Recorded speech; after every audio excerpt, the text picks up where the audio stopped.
ومن عند أنفسكم إن الله على كل شيء قدير وما أصابكم يوم التقى الجمعان فبإذن الله وليعلم المؤمنين وَلِيَعْلَمَ الَّذِينَ نَافَقُوا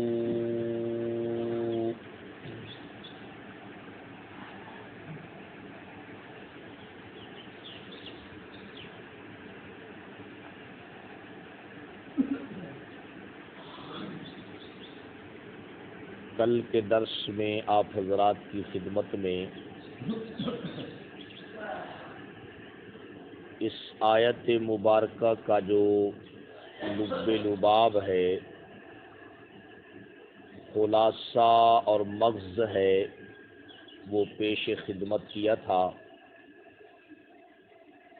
جس کا مختصر خلاصہ آپ ان آسان لفظوں میں نکال سکتے ہیں کہ حدود شریعت کے اندر رہتے ہوئے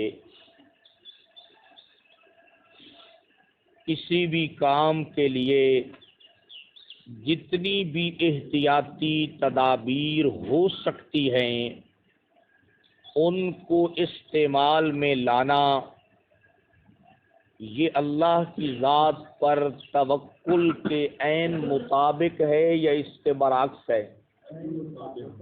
یہ اس کے کیا ہے بھائی؟ عین مطابق ہے۔ اس لیے کہ حدود شریعت میں رہتے ہوئے اگر کوئی آدمی احتیاطی تدابیر کو چھوڑ دے گا تو اس کی وجہ سے اس کا نقصان ہو سکتا ہے۔ غزوہ احد کے اندر حضرات صحابہ کرام کے ساتھ جو معاملہ پیش آیا، جس میں 70 افراد شہید ہوئے، کچھ صحابہ کو میدان جہاد چھوڑنا پڑا، اس کی پیچھے اصل میں وجہ کیا تھی؟ وہ صحابہ کرام تھے جنہوں نے پہاڑی درے کو کیا کر دیا تھا؟ اب یہ جو پہاڑی درے پہ کھڑے ہونے کا حکم تھا، یہ کس میں سے تھا؟ یہ احتیاطی تدابیر میں سے تھا، اس لیے کہ اس کے بارے میں کوئی آسمان سے وحی نازل نہیں ہوئی تھی کہ پہاڑی درے کے اوپر آپ کھڑے ہو جائیں، بلکہ ایک جنگی جو احتیاطی تدابیر ہوتی ہیں ان کے تحت اللہ کے نبی صلی اللہ علیہ وسلم نے فرمایا تھا کہ تم یہاں پہ کھڑے ہو جاؤ، خطرہ ہے کہ یہاں سے دشمن آ جائے۔ چنانچہ جب انہوں نے اس احتیاطی تدبیر کو چھوڑ دیا، اس کے بعد کیا ہو گیا؟ نقصان ہو گیا۔ سمجھا گئی؟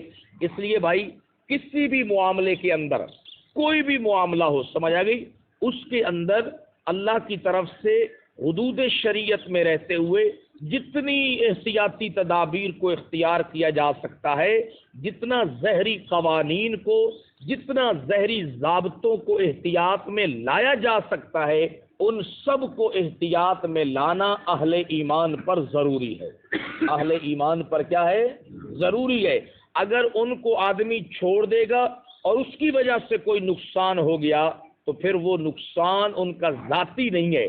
کل تفسیر ضیاء القرآن کے حوالے سے آپ نے سنا کہ ایمان والوں کو اس معاملے میں زیادہ احتیاط سے کام لینا چاہیے، اس لیے کہ ان کی شکست فقط ان کی شکست نہیں ہوگی بلکہ وہ اہل حق کی کیا ہوگی؟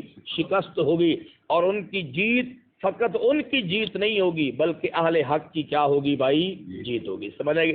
اس لیے اس آیت مبارکہ میں جب حضرات صحابہ کرام مخلصین کی طرف سے جب ان کو غم پہنچا اور مصیبت پہنچی اور انہوں نے اپنی زبان سے کہا قلتم انا ھذا، یہ کہاں سے آ گیا؟ یہ کہاں سے آ گیا؟ تو اللہ رب العزت نے کیا فرمایا؟ ہوا من عندی انفسکم، یہ تمہاری اپنی وجہ سے ہے۔ یہ اس وجہ سے نہیں ہے کہ دشمن کی تعداد بہت تھی، ان کے پاس ساز و سامان بہت زیادہ تھا جس کی وجہ سے تمہیں یہ غم پہنچا، نہیں، من عند انفسکم، اس کی وجہ تمہاری اپنی ذات ہے، کیونکہ نہ تم پہاڑی درہ چھوڑتے اور نہ تم پر یہ مصیبت واقع ہوتی۔ سمجھ آئے گی جناب؟ اس پر حضرات مفسرین کرام کی دو باتیں اور عرض کرنا چاہتا ہوں۔ پہلی بات کہ اللہ رب العزت نے جو پہلا جواب دیا کہ تمہارا یہ سوال کرنا اس کا تک بنتا ہی نہیں ہے. کیوں؟ قد اصبتم مثلیہا، پہلا جملہ مفسرین کا اس آیت کے اوپر اب عرض کرنا ہے. قد اصبتم مثلیہا، کیوں؟ تم اپنے مخالفین کو اس سے دگنی مصیبت اس سے پہلے پہنچا چکے ہو بدر کے میدان کے اندر، مگر انہوں نے پھر بھی ہمت نہیں ہاری اور جوش اور جذبے کے ساتھ تمہارے مقابلے کے اندر کیا ہیں؟ نکلے ہیں، اور تمہارے اوپر ان سے ایک گنا کم مصیبت آئی ہے، اور تم نے بولنا شروع کر دیا ہے کہ انا ھذا، کہ یہ مصیبت کہاں سے آئی ہے. تو مفسرین فرما رہے ہیں اس سے یہ بات معلوم ہو رہی ہے کہ اپنے مخلصین ساتھیوں کو، اپنے مخلصین احباب کو دشمن کے حالات دکھلا کر بھی ان کو جوش دلانا یہ بھی شریعت میں جائز ہے. شاید صحیح طور پہ میں ادا نہ کر سکا ہوں الفاظ مفسرین کے، کہ اپنے مخالفین کے حالات اپنے لوگوں کو دکھلا کر ان کو تیار کرنا یہ بھی شریعت میں کیا ہے بھائی؟ جائز ہے. سمجھے گی؟ جس طرح عام طور پر ہم یہی کہتے ہیں کہ دیکھو یار کوئی گل بھی ہے ساڈے والی، ان کو دیکھو وہ یہاں پر کھڑے ہیں اور ہم کیا ہے بھائی؟ پیچھے ہٹ گئے جناب والا. تو اپنے ساتھیوں کو، مخلصین کو جوش دلانے کے لیے، جذبہ دلانے کے لیے مخالفین کے حالات ان کے سامنے رکھنا، تاکہ ان کو دیکھ کر یہ لوگ اپنے جذبات میں، اپنے جناب والا ترغیب میں مستقل طور پر مضبوط ہو جائیں، یہ شریعت میں کیا ہے؟ ایک محبوب ترین عمل ہے. سمجھ آئے گی؟ اللہ رب العزت نے بھی حضرات صحابہ کرام کو یہی چیز یاد دلائی ہے کہ تم اپنے زخم تو یاد کر رہے ہو، مگر جو زخم تمہارے ہاتھوں سے تمہارے دشمنوں کو لگے ہیں، اگر تم ان کو دیکھ لو اور ان کا احد میں پھر بھی آنا تم دیکھ لو تو تمہیں یہ زخم معمولی لگیں گے. سمجھ آئے گی؟ کیونکہ تمہیں تو ان زخموں کے اوپر اجر و ثواب مل رہا ہے، اور ان کو ان کے اوپر کسی قسم کا کوئی نہ دنیاوی فائدہ ہوا اور نہ ہی کیا ہے بھائی کوئی اخروی فائدہ ہوا. تو جن کو نہ کوئی دنیا کا فائدہ ہوا نہ کوئی اخروی فائدہ ہوا، وہ تو دگنے زخم کھا کر پھر بھی میدانوں کی طرف نکل آئے، اور تمہیں ایک گنا زخم لگائے اور تم کہہ رہے ہو کہ انا ھذا. سمجھ آئے گی کہ یہ مصیبت اور یہ غم ہمارے اوپر کہاں سے آ گیا ہے. سمجھ آئے گی؟ تو اللہ رب العزت نے ایک انداز تو یہ اختیار کیا ہے، اور دوسرا جواب، اصل جواب دیا ہے کہ ہوا من عند انفسکم، اس مصیبت کے پہنچنے کے اندر تمہارے اپنے ہاتھوں کا بھی کیا ہے؟ کچھ نہ کچھ کردار ہے کہ تم نے پہاڑی درہ وہ احتیاطی تدبیر چھوڑ دی. اس پر مفسرین فرما رہے ہیں کہ اگر اہل ایمان کو، اہل حق کو، دیکھو نا میدان احد میں جو صحابہ کرام تھے، حق والی جماعت تھی یا نہیں تھی؟ حق کے غلبے کے لیے نکلے تھے یا نہیں تھے؟ اللہ کے نبی ان کے ساتھ تھے یا نہیں تھے؟ مگر پھر بھی ان کو غم پہنچ گیا. اگر اہل ایمان کو حق پر ہونے کے باوجود حق کا کام کرتے ہوئے بھی غم پہنچ جائے تو ان کو کسی اور کا شکوہ کرنے کی بجائے پہلے اپنے اوپر غور کرنا چاہیے. دوسروں کا شکوہ نہیں کرنا چاہیے، پہلے اپنے حالات پہ نظر رکھنی چاہیے. اب دیکھیے یہ لوگ حق والے تھے، حق کے کام کے لیے نکلے ہوئے تھے، مگر پھر بھی ان کو کیا پہنچ گیا؟ غم پہنچ گیا. تو فرمایا ہوا من عند انفسکم، ان کو چاہیے کہ ان کے اوپر نظر نہ کریں، پہلے اپنے اوپر نظر کریں کہ کہیں ایسا نہ ہو کہ ہماری اپنی وجہ سے ہمارا کیا ہو جائے بھائی؟ نقصان ہو جائے. بہت دفعہ ایسے ہو جاتا ہے، بہت دفعہ ایسے ہو جاتا ہے جناب والا.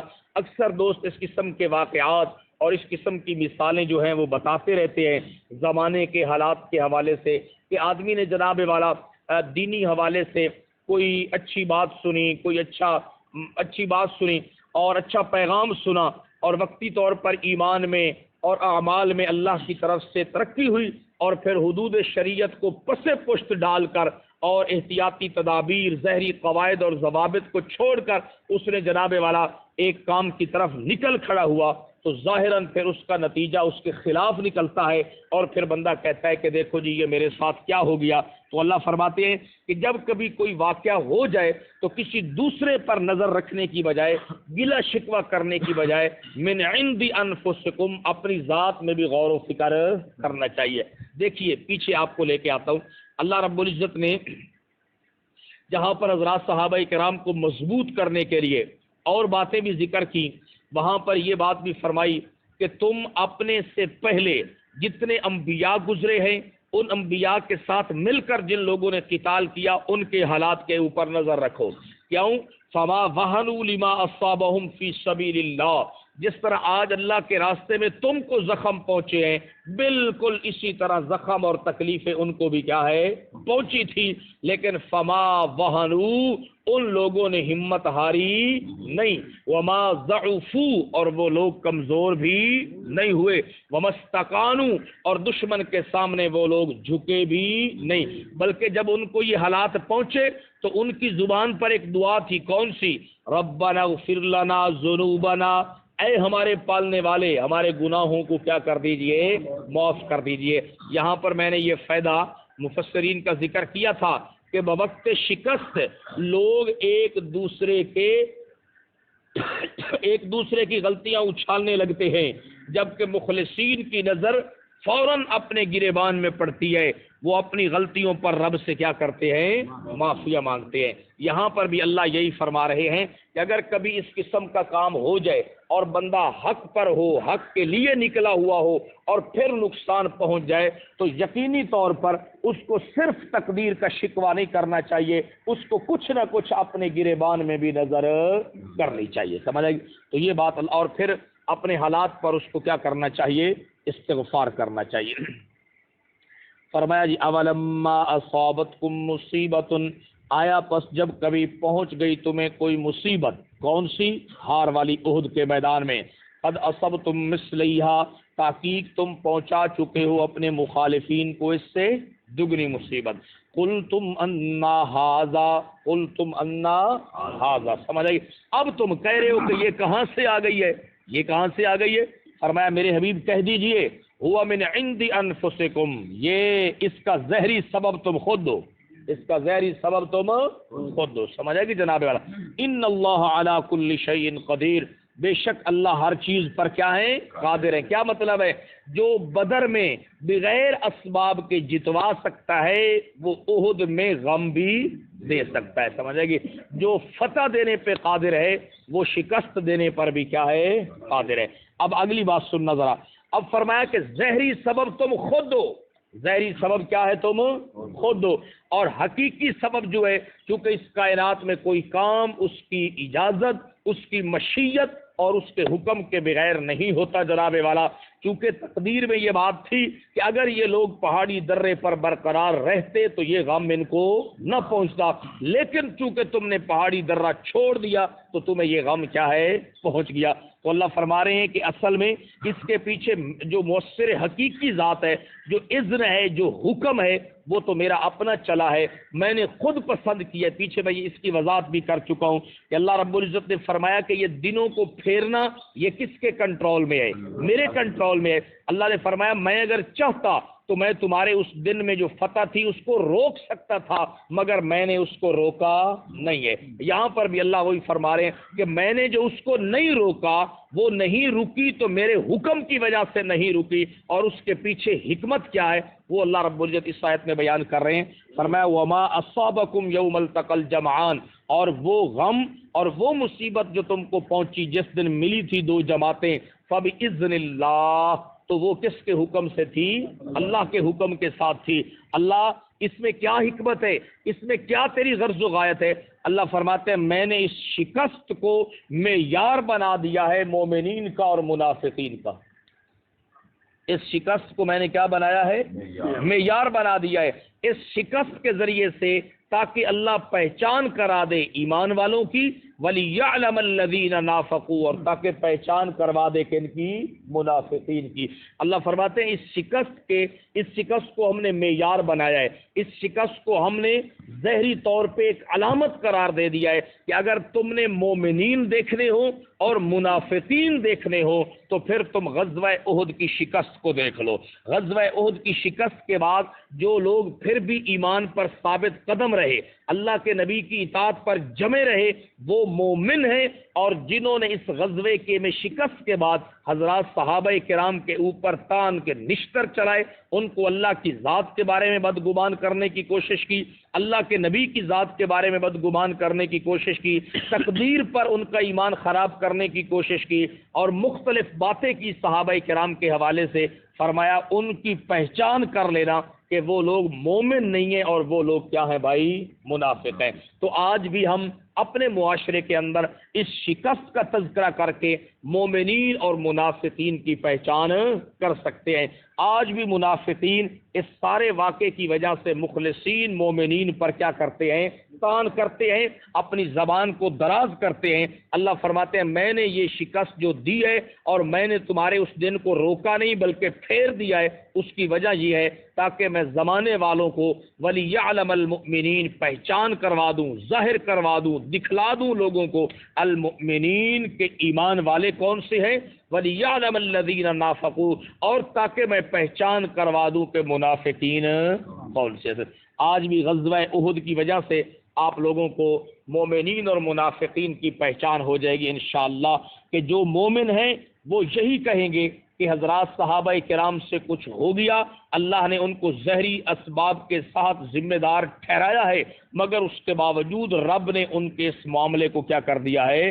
معاف کر دیا ہے۔ اور جو اس واقعے پہ زبان دراز تان کر رہے ہیں، سمجھ لیجئے کہ وہ مومنین نہیں بلکہ وہ کون ہے بھائی؟ منافقین ہے۔ سمجھ گئے؟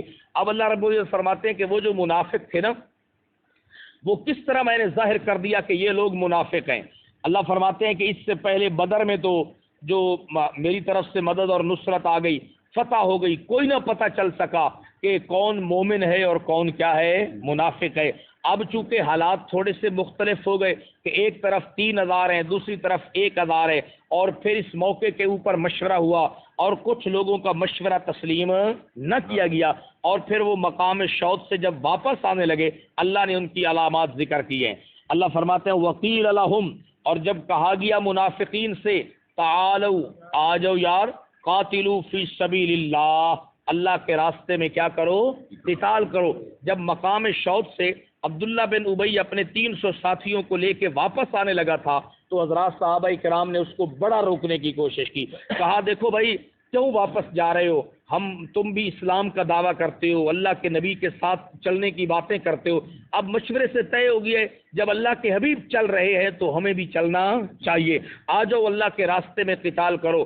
ادفعوا، چلو تم لڑتے نہیں، کم از کم مدینے کے دفاع کے طور پر ہمارے ساتھ تو رہو، آخر ہم تمہارے وطن میں ٹھہرے ہوئے ہیں اور تمہارا وطن ہے، اور دشمن اگر ہم پہ غالب آ گیا تو پھر وطن کا بھی نقصان ہو سکتا ہے، چلو تم لڑتے نہیں، ادفعوا، کم از کم تم ہماری تعداد کو بڑھا کر ایک دفاع کا ظاہری ذریعہ تو بن جاؤ۔ اللہ فرماتے ہیں قالو، منافق کہنے لگے لو نعلم قتالا لاتبعناکم، اب اس جملے کو ذرا سمجھ رہا ہے، فرمایا لو نعلم قتالا، ظاہری ترجمہ سنیں، اگر ہم جانتے قتال کو، لڑائی کو، لاتبعناکم، ہم ضرور تمہاری پیروی کرتے، ہم ضرور تمہارے پیچھے چلتے، مگر ہم اس موقع پر قتال کو جانتے نہیں ہیں۔ اس کے دو مطلب ہیں، ایک مطلب تو یہ ہے کہ جس طرف تم جا رہے ہو اگر واقعتاً کوئی جنگ ہوتی، کوئی لڑائی ہوتی تو ہم تمہارا ساتھ دیتے، یہ تو اپنے آپ کو موت کے منہ میں ڈالنا ہے کہ ایک طرف 3000 ہیں، ایک طرف 1000 ہے، ایک طرف اسباب کم ہیں، دوسری طرف اسباب زیادہ ہیں، لہذا بھائی یہ جنگ شنگ کوئی نہیں ہے، یہ تو اپنے آپ کو کیا ہے بھائی؟ مروانا ہے جناب والا۔ اس قسم کے بہانے اللہ فرماتے ہیں یہ میں نے دن تمہیں اس لیے دکھایا ہے تاکہ میں دنیا پہ ظاہر کر دوں کہ مخلصین مومنین کون ہیں اور منافقین کون ہیں، کیونکہ پہلے باتیں کرنا بڑی آسان ہوتی ہیں مگر جب کام کا وقت آتا ہے تو کام چور بہت سے نکل آتے ہیں، کام چور وقت کے اوپر بندے کیا ہیں؟ وہ بڑی باتیں کرتے ہیں، یہ کر دیں گے وہ کر دیں گے، چلو جی ہمیں بدر میں موقع نہیں مل سکا، اللہ کی مدد آ گئی، جب اللہ نے ہم سے کام لیا ہم میدان میں ڈٹ جائیں گے۔ آج جب ان سے کہا جا رہا ہے واپس نہ جاؤ، ادھر ٹھہر جاؤ، قتال فی سبیل اللہ کرو، چلو لڑتے نہیں، ادفعوا، کم از کم جناب والا ہمارے پیچھے کھڑے ہو کر ہمارا دفاع تو بن جاؤ نا، وطن کا دفاع ہوگا، ہمارا دفاع ہوگا اور فائدہ ہوگا۔ تو انہوں نے کہا نہیں نہیں، یہ لڑائی ہے ہی نہیں، یہ تو اپنے آپ کو کیا ہے؟ موت کے منہ میں ڈالنا ہے۔ اگر یہ لڑائی ہوتی لو نعلم قتالا، ہم اس کو قتال سمجھتے، لاتبعناکم، ہم ضرور تمہاری کیا کرتے؟ پیروی کرتے، لیکن چونکہ یہ لڑائی ہے ہی نہیں اس لیے ہم تمہاری پیروی کرتے نہیں۔ یہ پہلی بات جو ہے یہ معمول ہے اس بات کے اوپر کہ وہ بہانہ کر رہے تھے جناب والا میدان جہاد سے بھاگنے کا، وہ میدان جہاد سے نکلنے کا بہانہ کر رہے تھے، اصل میں بزدل تھے، دنیا کی زندگی کو چاہنے والے تھے۔ اب ان کو جب موت ظاہری طور پہ نظر آئی کہ حالات ذرا مختلف ہیں تو فوراً انہوں نے بہانے بنا کر میدان جہاد سے بھاگنا شروع کر دیا۔ تو کام کرنے کے موقع کے اوپر جہاں پہ ظاہری اسباب نظر آئیں کہ مشقت ہو سکتی ہے، تکلیف ہو سکتی ہے، پریشانی ہو سکتی ہے، منافقین اسی قسم کے بہانے بنا کر اپنے آپ کو میدان سے کیا کر لیتے ہیں، الگ کر لیتے ہیں، سمجھ آئے گی۔ اور مخلصین نے تو نہیں دیکھا کہ موت آ رہی ہے، یہ ہو رہا ہے، بس وہ اللہ کے لیے کیا ہے، راستے میں نکل گئے، سمجھ آئے گی۔ اور یہ اصل منافقین کی اللہ نے پہچان کروائی ہے۔ دوسری بات یہ ہے کہ مفسرین فرما رہے ہیں ان کا یہ جملہ صحابہ کرام پہ طعن ہے، صحابہ کرام کے اوپر طنز ہے، صحابہ پر کیا ہے، کمال ہے۔ جب مشورے کی بات ہو رہی تھی، ہم نے کہا کہ ادھر شہر میں رہ کر جنگ کرتے ہیں، مقابلہ کرتے ہیں، تمہارے لوگوں نے کہا باہر نکلنا ہے، اس وقت ان کی مانی گئی ہے، اب ہمیں کہہ رہے ہو کہ ہمارے ساتھ قتال کرو۔ سمجھیے ذرا، اب آیت کا ترجمہ بھی تو آنا ہے نا۔ فرمایا لو نعلم قتالا، او بھائی ہم نہیں جانتے لڑائی کیا ہوتی ہے، وہی جانتے ہیں لڑائی ہوتی ہے جن کا مشورہ تم نے مانا ہے، سمجھ آئے گی۔ کیونکہ وہ لوگ مشورے میں اس لیے نہیں بیٹھتے تھے کہ ہم نے رائے دینی ہے، اللہ کے نبی کی مرضی ہے، جس فیصلے کو تسلیم کر لیں۔ وہ مشورہ اس لیے دیتے تھے جو ہم کہہ رہے ہیں وہی ماننی ہے، وہی کیا کرنی ہے، سمجھ آئے گی جناب والا۔ آج کل بھی تو یہی بڑا مسئلہ ہے نا جناب والا، کہ مشورہ جناب والا آ گیا، اگر امیر مشورہ کسی اور طرف چلا گیا بس پھر اس کی خیر نہیں ہے، سمجھ آئے گی جناب والا۔ تو پھر وہ لوگ ناراض ہو جائیں گے، وہ علیحدہ ہونا شروع ہو جائیں گے۔ ہم حکومت کو، اپنے سیاسی لوگوں کو دیکھ لیں، وہ جو ہمارے بھائی ہیں سیاسی، وہ اگر کوئی مشورہ دیتا ہے، کوئی دو چار بندوں کی بات حکومت وقت نہیں مانتی تو اپنا گروپ کیا کر لیتے ہیں، الگ بنا لیتے ہیں۔ یہی مذہبی طور پر بھی حالات ہو رہے ہیں، جماعتوں کے اندر جتنی پریشانیاں ہیں سب یہی پریشانیاں ہیں کہ اگر جماعتوں کے اندر مستقل طور پر جو آدمی ہے اس کے اپنے علیحدہ علیحدہ گروپ باقاعدہ بنے ہوئے ہیں، مشورے کے اندر جب وہ آتے ہیں تو ان کا پورا گروپ ہوتا ہے جو مشورہ دیتا ہے، اگر ان کا مشورہ نہیں مانا جاتا تو وہ اس فیصلے کو بھی تسلیم نہیں کرتے۔ پھر نہیں دیکھا جاتا کہ یہ فیصلہ کتنے بڑے عالم نے کیا ہے، پہلے جس کے لیے بڑی تعریفیں کرتے ہیں کہ یہ فلاں ہے، یہ فلاں ہے، مگر جب اس کا مشورہ نہیں مانا جاتا تو اس کسی گروپ کا، تو فوراً وہ اس کے مخالف ہو جاتے ہیں اور پھر کہتے ہیں چھوڑو یار، اسی کی اس کام نو جاننے ہیں، اسی کیڑا اس کام نو جاننے ہیں، اور جڑے جانتے ہیں انہوں نے نال لے جاؤ۔ کیا مطلب ہوتا ہے، جن کا مشورہ تم نے مانا ہے وہی زیادہ جانتے ہیں نا، ہم تو جانتے ہی کوئی نہیں ہے۔ منافقین بھی عہد کے موقع پر یہی باتیں کر رہے ہیں، کہتے ہیں کہ بات اوروں کی مانی گئی ہے، دفاع کے لیے لڑنے کا ہم سے مطالبہ کیا جا رہا ہے۔ او بھائی لڑنے کا طریقہ بھی وہی جانتے ہیں جن کی بات مانی گئی ہے، ہماری بات مانی جاتی تو اس بات کی دلیل تھی کہ ہم بھی کچھ کام جانتے ہیں، جب ہماری مانی ہی نہیں گئی تو اس کا مطلب یہ ہے کہ آپ نے تو ہمیں کنڈم کر دیا کہ ہم کچھ جانتے بھی نہیں ہیں۔ جو جانتے ہیں انہی کو ساتھ لے جاؤ، جو جانتے ہیں انہی کو کیا ہے بھائی ساتھ۔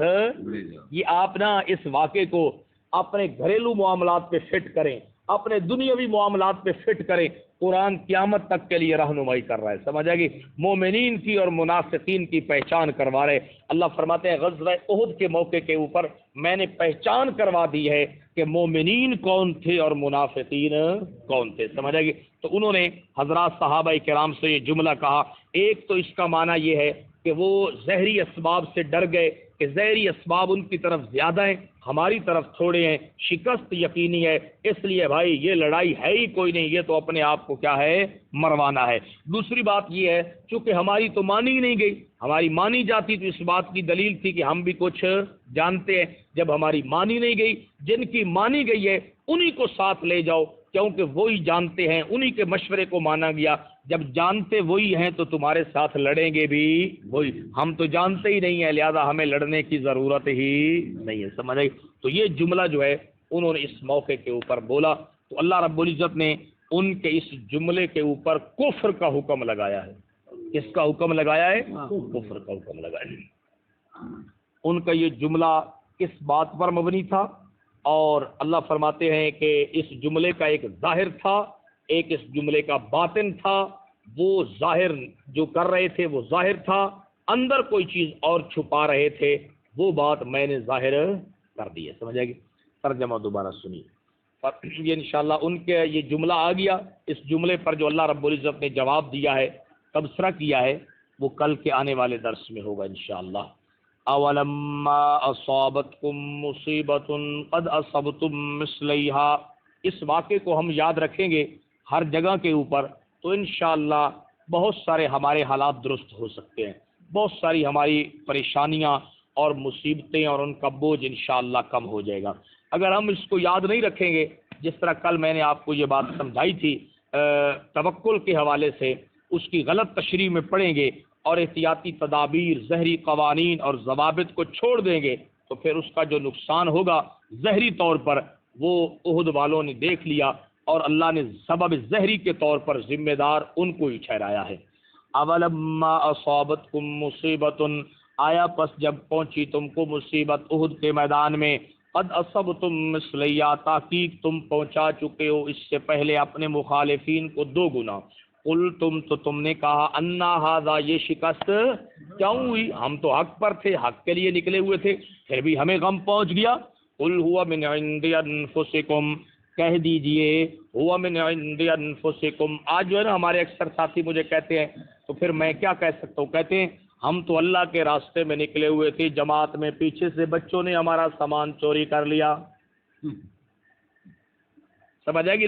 اس میں غور و فکر کرنا چاہیے. اللہ کہتے ہیں قل ھو من عند دوسروں پہ شکوہ کرنے کی بجائے کچھ اپنے اوپر بھی نظر. اگر ظہری اسباب کے طور پہ پتہ ہے کہ یہ بچے ابھی اتنے قابل اعتماد، تو پھر ان کے اوپر چھوڑ کے جانا یہ توکل ہے یا توکل کے خلاف ہے؟ سمجھ جائیں باتوں کو، سمجھ جائیں باتوں کو، بہت فائدہ ہوگا. قل ھو من عند انفسکم، کہہ دیجئے ھو من عند انفسکم، یہ تو کیا ہے بھائی، تمہاری اپنی وجہ سے ہوا ہے. ان اللہ علی کل شیء قدیر، بے شک اللہ ہر چیز کے اوپر پوری پوری قدرت رکھنے والے ہیں. سمجھ آئے گی جناب والا؟ وما اصابکم یوم التقى الجمعان، اور وہ مصیبت جو تم کو پہنچی تھی جس